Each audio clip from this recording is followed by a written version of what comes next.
অল্প বয়সে বিয়ের গুরুত্ব কি কি, কত বছর বয়সে বিয়ে করা দরকার? আলহামদুলিল্লাহ, এটা খুবই গুরুত্বপূর্ণ একটা প্রশ্ন।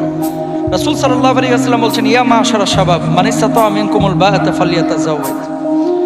এই যুবক, যার সামর্থ্য আছে দ্রুত বিয়ে করে ফেলাও, কারণ এই ফাইন্নাহু আগাদ্দু লিল বাসার ওয়া আহসানু লিল ফারাজ। চোখটাকে হেফাজত করে আর লজ্জাস্থানকে হেফাজত করে এই বিয়ে। বিয়ে যত সহজ হবে জেনা তত কমবে, ঠিক কিনা? আর আমাদের বাবারা এখন শুরু করছে, পোলার বয়স 28 বছর 32 বছর, কয় হুজুর নিজের পায়ে দাঁড়াক তারপরে বিয়ে দেব। তো দাঁড়া রয়েছে কার পায়ে? আপনার পায়ে নেই, কথা কয় না। মেয়ের বয়স 29 বছর, এখনো বিয়ে দেয় না, কয় হুজুর একটু মেয়েটা দাঁড়াক নিজের পায়ে তারপরে বিয়ে দেব। এরপরে বিয়ে দিচ্ছে 36 বছরে। যখন বিয়ে দিচ্ছে 36 বছরে, তারপরে তার কোনো ফিলিংস নাই, হ্যাঁ মতো ঘুমায়, হ্যাঁ মতো ঘুমায়, কথা বুঝছেন? বাচ্চা হয় না, হুজুরের কাছে আসে পানি পড়া নিতে, হুজুর একটু পানি পড়া দেন, বাচ্চা হয় না। কেন?